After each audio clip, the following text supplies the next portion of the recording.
March 1st, 1910, Wellington, Washington, deep in the Cascade Mountains. Two passenger trains sat stranded on a narrow mountainside track, trapped for nearly a week by a series of relentless blizzards that had buried the surrounding rail line under massive snowdrifts. Just before 2 in the morning, during a rare and violent thunderstorm rolling through the mountains, a massive slab of snow broke free from the slope above the tracks and thundered downward, sweeping both trains, along with everyone aboard, hundreds of feet down into a ravine below. 96 people were killed in a matter of seconds. It remains to this day the deadliest avalanche disaster in United States history. Here's what almost nobody knows. In the days before the avalanche struck, passengers trapped aboard those trains had grown increasingly desperate, and several had begun openly pleading with railway officials to be allowed to walk out of the mountains on foot, rather than continue waiting for the tracks to clear. Railway officials repeatedly declined, and also delayed a separate, safer option, reversing the trains back down the mountain to a more protected location, a decision complicated by cost, logistics, and a persistent underestimation of just how dangerous their current position actually was. This is the story of America's deadliest avalanche, and the trains that sat waiting in exactly the wrong place for 6 agonizing days before the mountain came down on top of them.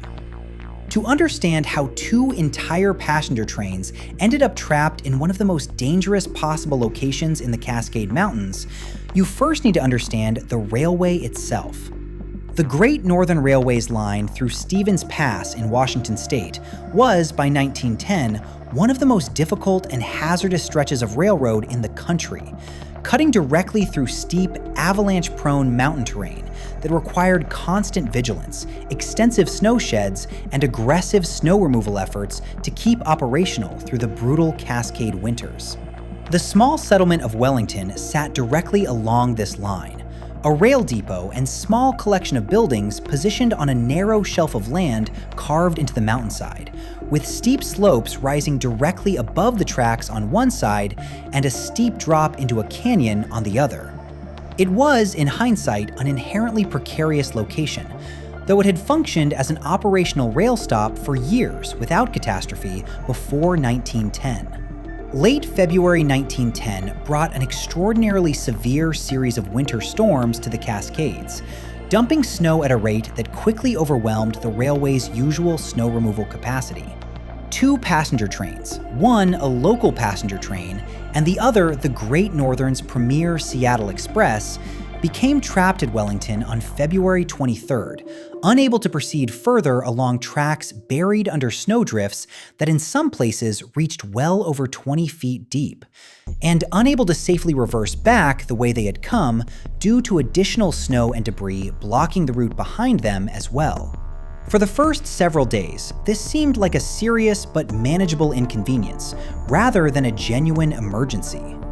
Passengers, numbering close to 100 between both trains, along with railway crew, settled in as best they could, expecting snow removal crews working from both directions to clear the line within a day or two.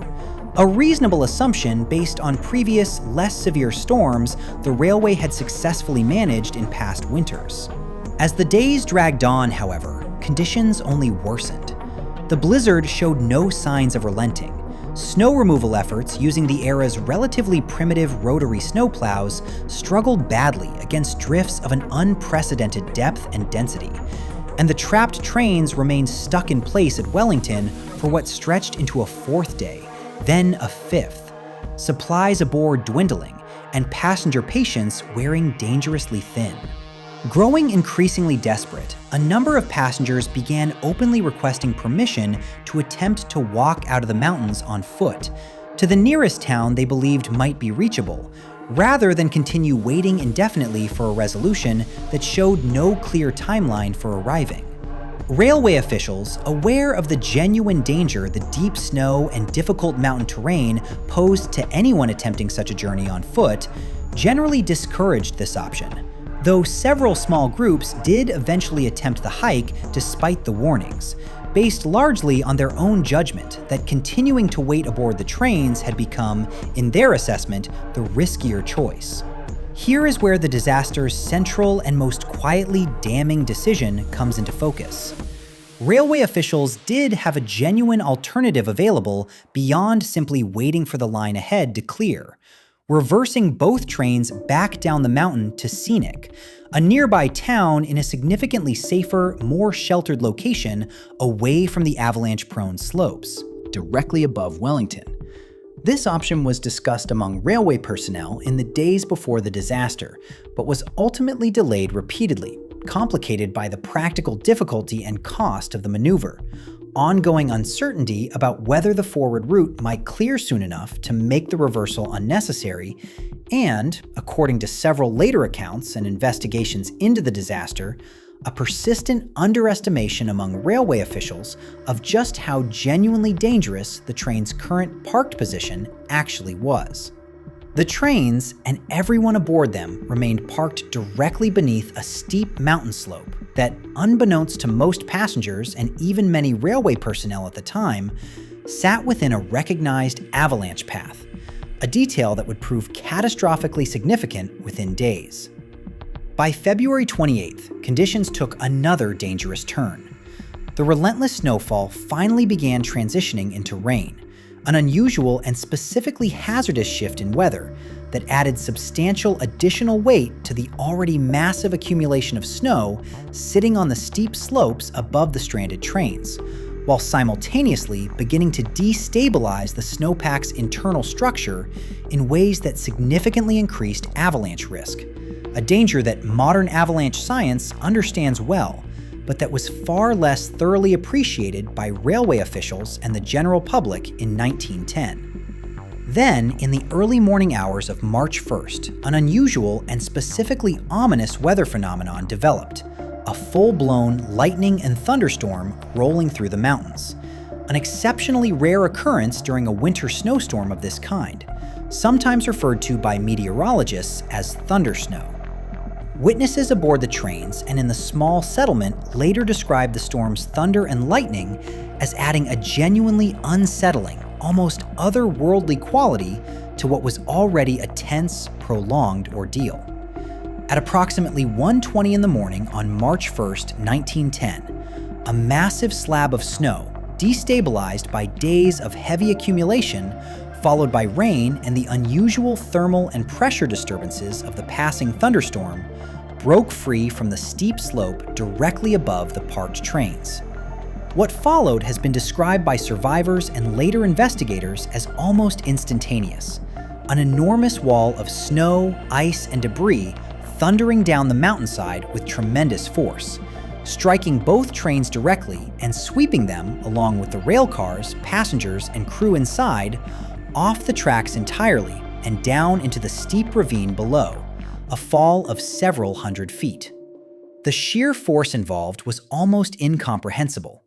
Survivors and rescue workers who later documented the scene described rail cars crushed, twisted, and in some cases obliterated almost beyond recognition,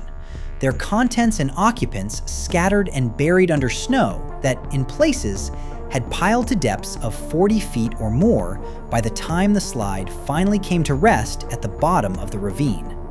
Among the survivor accounts collected in the disaster's aftermath, one stands out for how starkly it captures the almost surreal disorientation of surviving an event of this violence and speed.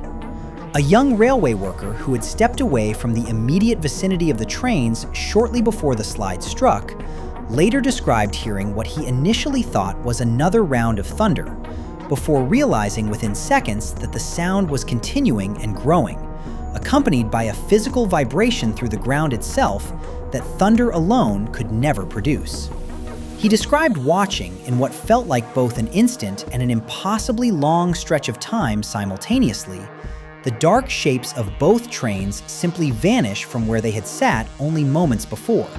swallowed whole by a wall of snow and debris that continued moving and roaring past his position for what he estimated afterward was only a handful of seconds, though it felt, he said, considerably longer while it was actually happening.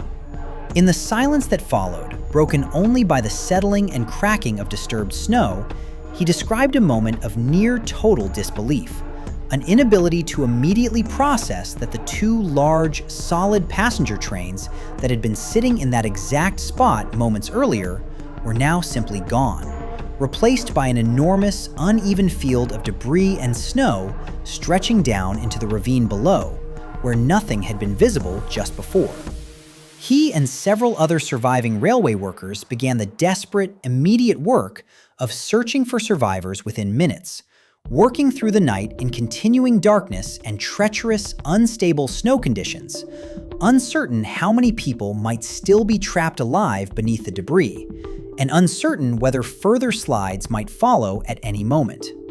Rescue efforts in the disaster's immediate aftermath were hampered severely by the region's continued isolation, the same relentless snow that had trapped the trains in the first place, also significantly slowing outside rescue crews attempting to reach the remote mountainous site.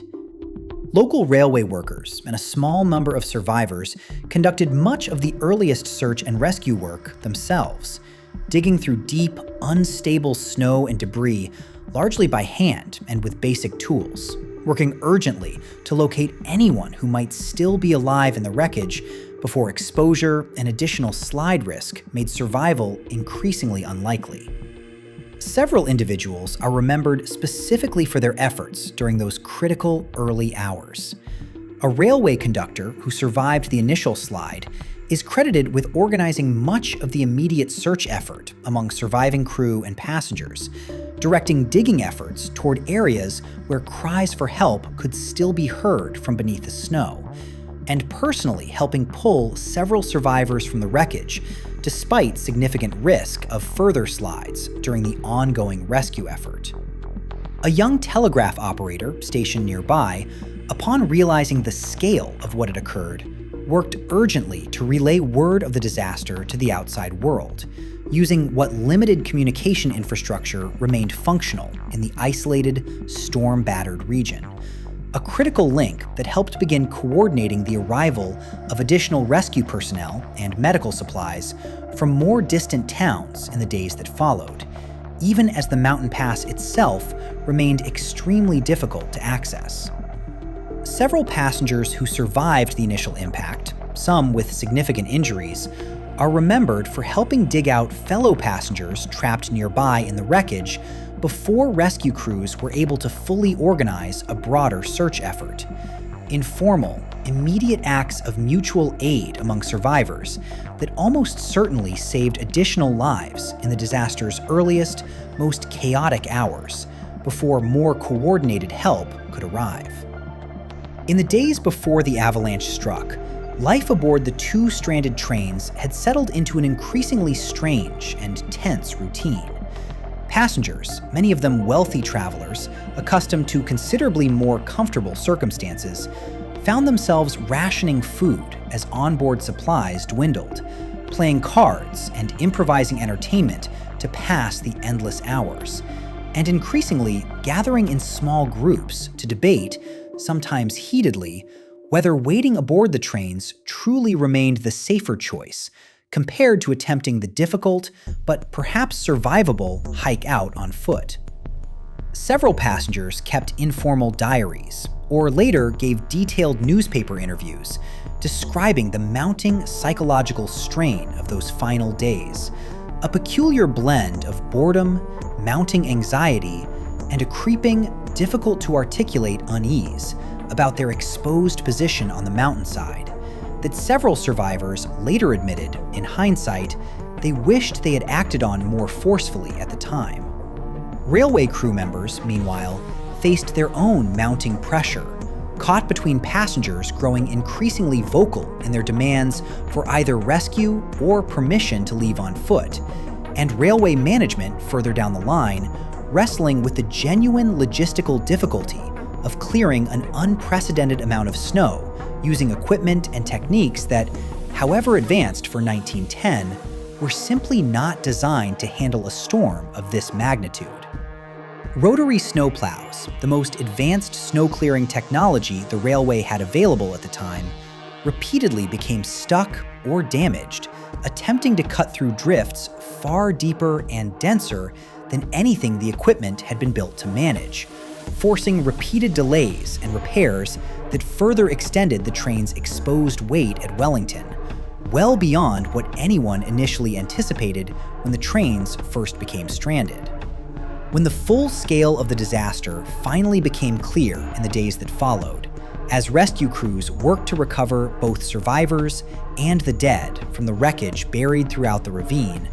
the final toll stood at 96 people killed,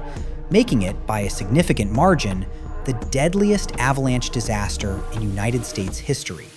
a record that remains unbroken well over a century later. Passengers and railway crew alike were among the dead, their bodies, in several cases, not fully recovered until months later, once spring conditions finally allowed for a more thorough search of the ravine, once the deep, unstable winter snowpack had substantially melted. The disaster prompted significant scrutiny of the Great Northern Railway's decision-making in the days leading up to the avalanche, particularly the repeated delays in reversing the trains to the significantly safer location at Scenic, a decision that, made earlier, might plausibly have avoided the disaster entirely by removing the trains from the avalanche's eventual path well before it occurred. Lawsuits filed by survivors and victims' families in the disaster's aftermath specifically centered on this delayed decision, arguing that the railway had possessed both the knowledge and the practical ability to move the trains to safety in the days before the slide, and had failed to act on that ability with sufficient urgency given the genuine danger of their parked location. The Wellington disaster, alongside other severe avalanche and snow-related incidents affecting American railways in the following years, contributed to significant, lasting changes in how railway companies approached snow safety and avalanche risk management in mountainous terrain going forward. In the years following the disaster, the Great Northern Railway invested substantially in improved snowshed construction along the most avalanche-prone sections of the Stevens Pass route, protective structures specifically designed to shield tracks from exactly the kind of catastrophic slide that had destroyed the two trains at Wellington. And the railway eventually rerouted significant portions of the line through a newly constructed tunnel specifically intended to avoid the most dangerous stretches of exposed avalanche-prone track entirely, a major engineering undertaking directly traceable to the lessons of March 1st, 1910. The settlement of Wellington itself, its name having become permanently and painfully associated with the disaster in regional memory, was formally renamed Ty in the years following the avalanche, an attempt by the railway and local community to distance the location from the tragedy's memory, though the disaster itself remained and remains deeply embedded in regional Pacific Northwest history and railway folklore. Decades later, the abandoned original rail line through the old Wellington site, bypassed entirely once the new protective tunnel was completed, became known informally among hikers and local history enthusiasts as the Iron Goat Trail, a preserved section of the historic route that visitors can still walk today, passing directly through remnants of the original snow sheds and past informational markers describing the disaster that occurred there. Local historical societies and rail preservation groups have worked over the decades since to keep the story from fading entirely from public memory,